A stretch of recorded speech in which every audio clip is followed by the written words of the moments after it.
Lessons. No, we don't need to worry about it. So you are the stoner comic? You know, I wouldn't say I'm the stoner comic. I don't think I own the subject really, but some people might. Not some people, a lot of people just say I'm a stoner comic because I talk about weed on stage, but also.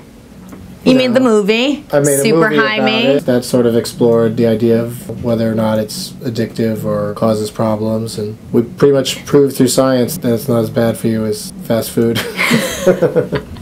Which everybody thought was surprising. You can't just come out of the box saying you're the stoner comic, right? That's right. No, I was the comic with no hook or angle whatsoever for quite a few years. And then I started talking about smoking pot on stage, and people responded to it, like they liked it, and you know, it's a subject that I'm, you know, close to.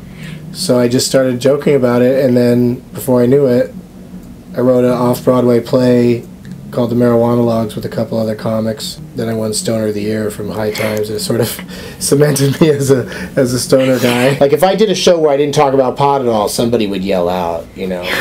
Probably. Maybe not, because my jokes are like still, they're written by a stoner, so they have that kind of sensibility. I mean, they're just goofy, you know, twisty kind of jokes. In comedy, you want to figure out a way. You need an identity. You need a niche. Something for people to grasp onto. Absolutely. But that's a risky niche if you think about like family life and like who you want to be. Like exactly, it is.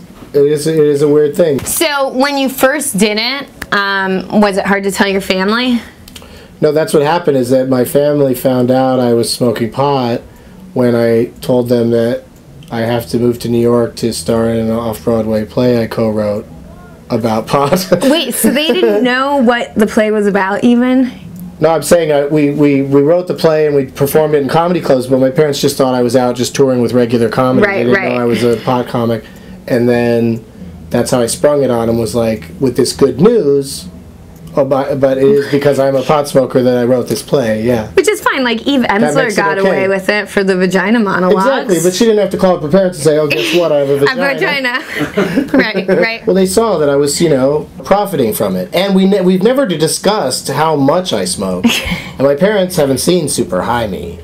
That would be really. They never saw your movie ever. No. Never wanted to. Well, they just don't really. I just don't really talk to them about it, you know. So how often are you on the road?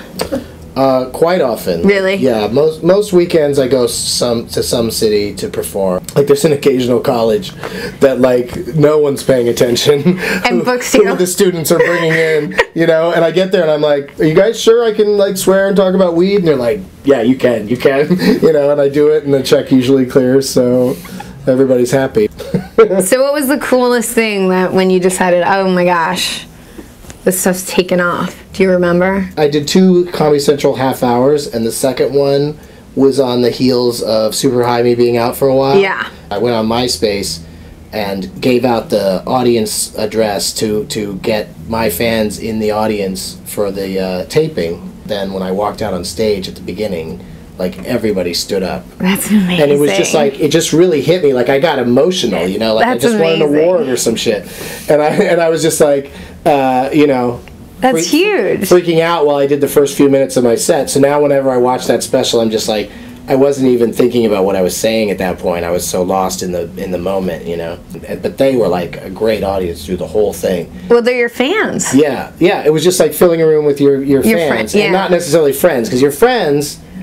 They've heard it all. Right, you know? 12 times. Yeah, right. so they're not going to laugh when you get them in that, you know, you pack a room with your friends, you're risking, they got to be a lot of good fake laughers, you know, and they don't. Oh, there's a cricket. That's so funny, wow. Crickets. This interview is boring.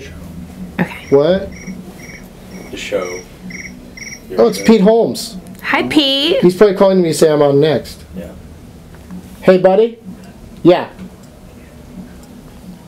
Yeah, I had to take off. That scene was... I wasn't digging that scene, man. He's on next. No, I'll be right there. I'm backstage doing an interview that you just fucked up. Okay, buddy. See you soon. That's awesome. He said I was on in 4 minutes, and then when I did all that, he got kind of mad. Like, you're on in 3 minutes. So Well, you better gotta go. South by Southwest, laugh button. You excited? Doug Benson, thank you for doing this.